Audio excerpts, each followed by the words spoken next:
145편은 다윗의 찬송시라고 그렇게 기록하는데 1절에 다윗이 고백합니다. 나의 하나님은 나의 왕이십니다.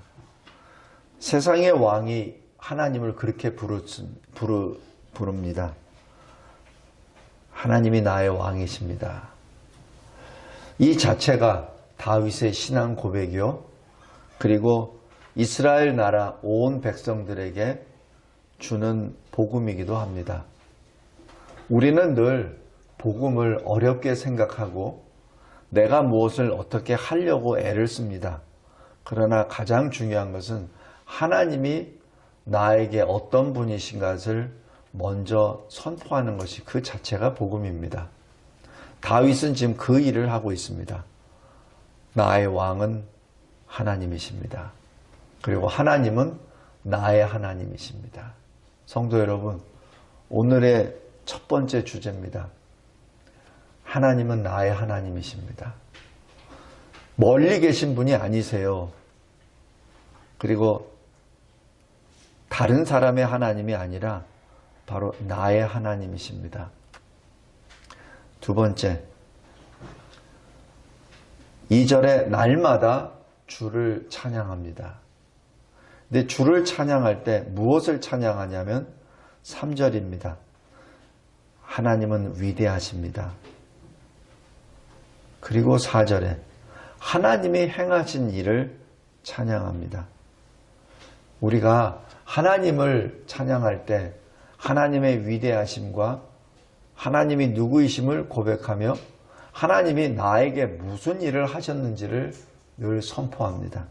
성도 여러분, 물론 크게 보아서 이 나라를 향하여 또 이 지구상에 존재하는 하나님의 교회들을 위하여 행하신 모든 일들을 찬양하는 것도 좋습니다. 그러나 가장 먼저 선결되어야 될 것은 바로 나에 대한 구원의 역사입니다. 하나님이 나에게 어떤 일을 행하셨는지 그 고백이 먼저 있어야 됩니다.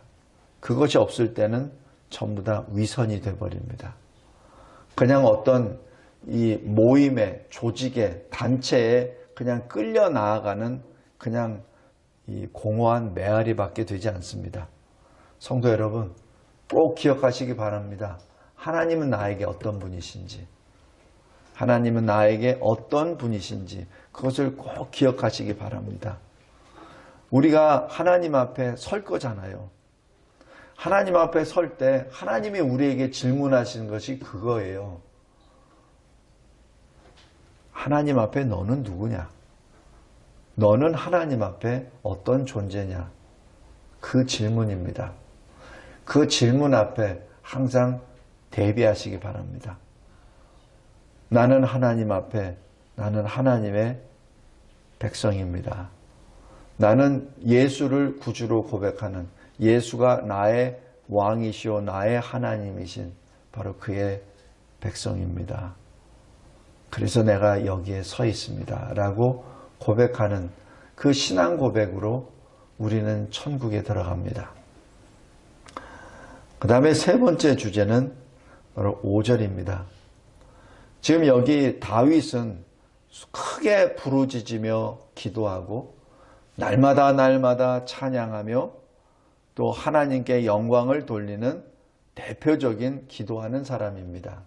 그런데 그 부르짖는 기도에 똑같은 비중으로 하나님께 나아가는 작은 소리가 있습니다. 바로 5절입니다. 나는 주의 존귀하고 영광스러운 위엄과 주의 기이한 일들을 작은 소리로 읊조리리이다. 여기서 읊조린다는 얘기는 생각한다는 얘기입니다. 묵상한다는 얘기입니다. 작은 소리로. 성도 여러분, 우리가 큰 소리로 부르짖기 전에 먼저 내 영이 하나님 앞에 열려야 됩니다. 그리고 내 영이 하나님을 찬양해야 됩니다. 그랬을 때 그것이 내 입에서 터져 나오게 되죠. 내 마음이 아직 감동도 안 됐는데, 내 마음이 하나님을 향한 기쁨과 그리고 감사로 넘치지도 않았는데 소리를 지르면 어떻게 되죠? 그것은 공허한 외침이 돼버리죠. 공허한 외침이 됩니다.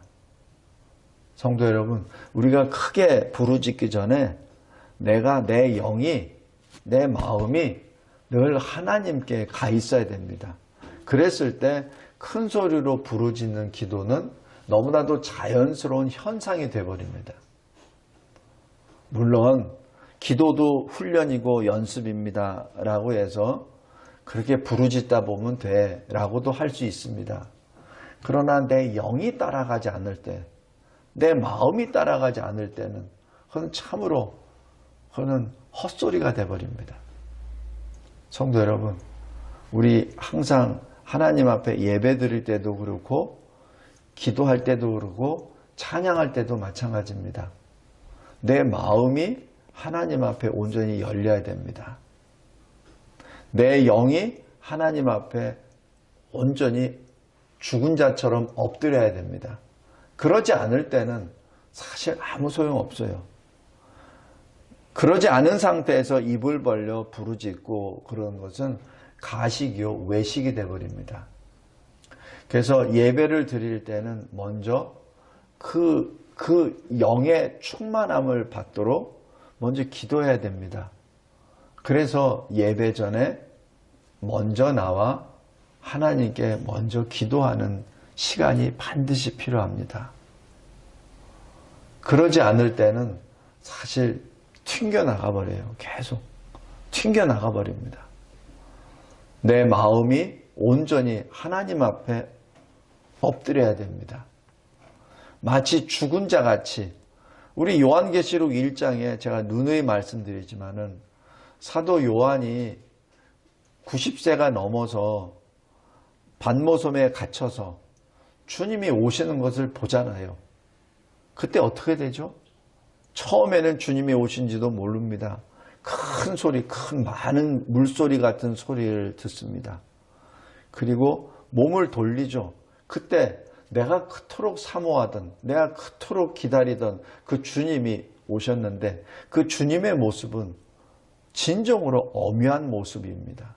그 눈은 불꽃 같아서 그 누구도 주님 앞에 자기 자신을 숨기거나 가릴 수 없다는 것을 거기서 직감으로, 영으로 바로 깨닫게 되죠. 그의 모든 것은 다 힘입니다. 거룩입니다. 그리고 승리입니다. 바로 그 주님 앞에 요한이 어떻게 됐죠? 죽어버립니다. 표현은 죽은 자같이 엎드려졌다라고 얘기하는데 실질적으로 죽은 겁니다. 죽어버립니다. 성도 여러분, 하나님 앞에 내 자아가 죽어야 됩니다. 내가 안 죽으면 주님이 내 몸에 손을 안 대세요. 내가 죽어야 주님이 다시 살리죠. 내가 살아있으면 주님이 살릴 일이 없죠. 죽지도 않았는데. 성도 여러분, 내가 죽어야 됩니다. 그랬을 때 주님이 손을 얹고 그리고 사도 요한을 일으키시듯 우리를 다시 일으키십니다. 그랬을 때 하나님의 말씀이 그대로 박힙니다. 내 자아가 살아있을 때는, 내 고집이 살아있을 때, 내 아집이 살아있을 때, 내 생각이 살아있을 때, 내가 조금이라도 의롭다고 생각하고 있을 때, 내가 조금이라도 건강하다고 생각하고 있을 때, 내가 조금이라도 나는 병들지 않았다고 생각했을 때, 그때 주님은 안 오십니다. 왜냐하면 주님은 아픈 사람을 낫게 하시기 위해 오신 분이시지 스스로 자기가 건강하다고 생각한 사람을 위하여 오신 분이 아닙니다. 주님은 죄인을 구원하러 오셨지 스스로 의롭다고 생각하는 사람을 구원하고 오신 분이 아니세요. 주님이 하신 말씀입니다. 내가 죽어야 됩니다. 내 자아가 죽어야 됩니다. 내 생각이 무너져야 됩니다. 만약에 무너지지 않았다면 무너지게 해달라고 기도하시기 바랍니다. 여전히 내 고집이, 여전히 내 생각이 나를 주장한다면 그것을 제하여 주세요. 나를 제발 내 자아가, 내 이 깨지지 않는 내 자아를, 나를 죽여주세요. 쪼개어 주세요. 라고 기도하시기 바랍니다. 그랬을 때 하나님이, 주님이 나의 손에, 몸에 손을 얹으시고 나를 다시 세워주실 줄로 믿습니다. 그 다음에 요한계시록이 기록됩니다. 그 다음에 요한계시록이 기록됩니다. 마찬가지입니다. 하나님의 말씀이 홍수처럼 계속해서 옵니까? 성경 공부를 통해서 계속 지식의 축적이 됩니까? 아무 소용 없습니다. 내가 죽지 않으면 아무 소용 없습니다. 하나님 앞에 먼저 내 자신의, 내 옛사람이 넘어지게, 엎드려지게 해달라고 기도하시기 바랍니다. 그것이 바로 5절입니다. 나는 작은 소리로 읊조리리이다. 감히 하나님 앞에 내가 무슨 말을 합니까? 하나님은 나를 다 아시는데 내가 감히 무슨 말을 하나님 앞에 합니까?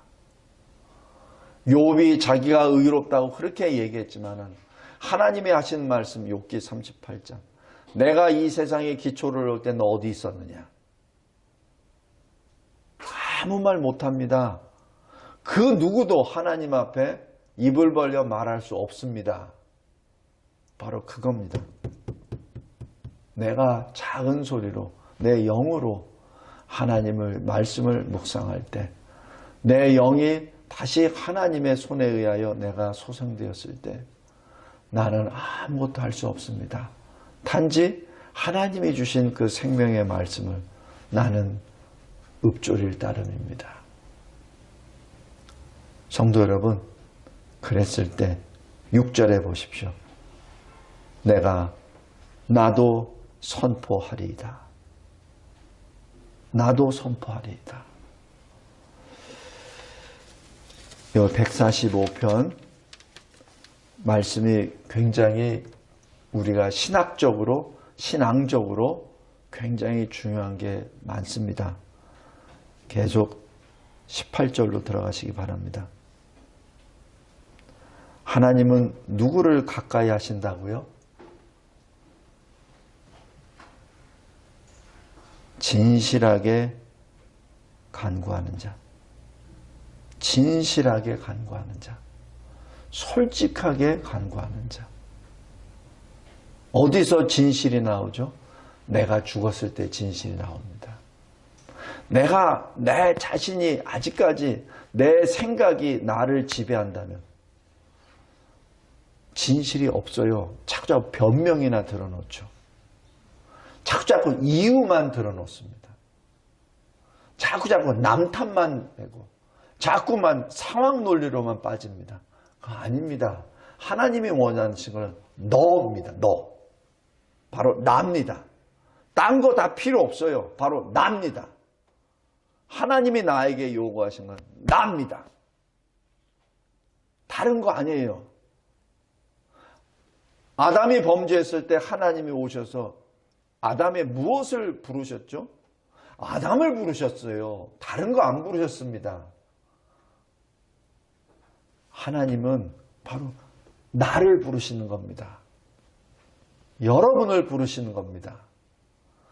딴 거 찾지 마세요. 딴 이유 대지 마십시오. 그냥 내가 왔나이다. 내가 여기 있나이다. 그 고백만 하세요. 그러면 하나님이 오십니다. 우리 모세가 80세가 돼서 불이 났는데 꺼지지도 않고 불은 타는데 나무는 그대로 있어. 참 희한하잖아요. 이게 큰 광경을 내가 보리라 라고 가까이 갔을 때 주님이 하시는 말씀 뭐죠? 모세야 모세야. 첫 마디 모세야 모세야. 그때 모세가 뭐라고 하죠? 내가 여기 있나이다. 그 기도를 하기 바랍니다. 하나님 앞에 딴 얘기하지 마세요. 내가 여기 있나이다. 하나님은 바로 모세를 원하는 것입니다. 모세의 형편이 아니에요. 모세를 원하십니다. 우리도 마찬가지입니다. 하나님 앞에 왔을 때, 예배드리러 왔을 때, 말씀 앞에 섰을 때 하나님이 원하시는 것은 바로 나입니다. 나. 내 자식이 아니에요. 내 남편이 아닙니다. 내 아내가 아니에요. 이 교회도 아닙니다.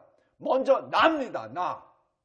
내가 하나님 앞에 온전히 섰을 때 그 다음 것은 하나님이 다 이끌어 주십니다. 성도 여러분, 하나님은 진실하게 나 자신을 하나님 앞에 내려놓고 하나님께 나아가는 자, 다시 얘기해서 진실로 가까이 하는 자를 뭐라고 하시죠? 가까이 하십니다. 모세가 내가 여기 있나이다 라고 자기 자신을 솔직히 고백했을 때 그때 하나님이 말씀으로 주시죠. 그때 주십니다. 마지막 19절 20절입니다. 그 하나님은 구원과 심판의 하나님이십니다. 꼭 명심하시기 바랍니다.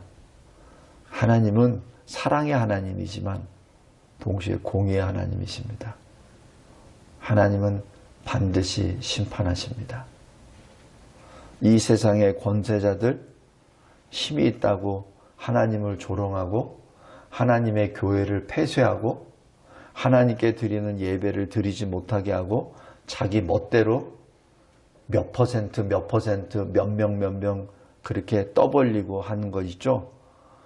그건 하나님의 심판의 정확한 대상입니다. 제2의 대상은 그 짐승의 말에 굴종하는 자들이 제2의 대상입니다. 깨어있기 바랍니다. 하나님은 하나님의 백성을 구원하시지만 동시에 20절입니다. 자기 사람, 자기가 사랑하는 사람은 보호하시되 자기를 대적하는 악인들은 반드시 심판하십니다. 성도 여러분, 오늘 시편 145편 다윗이, 왕인 다윗이 하나님을 찬양합니다. 그리고 하나님께서 주신 그 영감의 말씀을 우리들에게도 들려주십니다.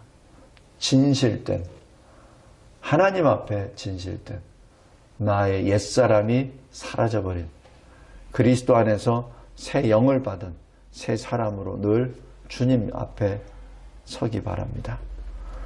하나님 아버지 감사하고 감사합니다. 하나님께서 저희들에게 주신 이 생명의 말씀이 다시 한번 저희들을 회개하게 하여 주시고 그 회개로 말미암아 생명에 이르게 하여 주시고 더 이상은 옛사람의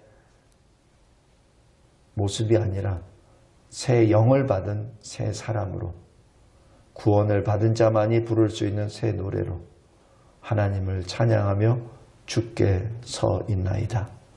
주님, 내가 여기 있사오니 주여 나를 사용하여 주옵소서.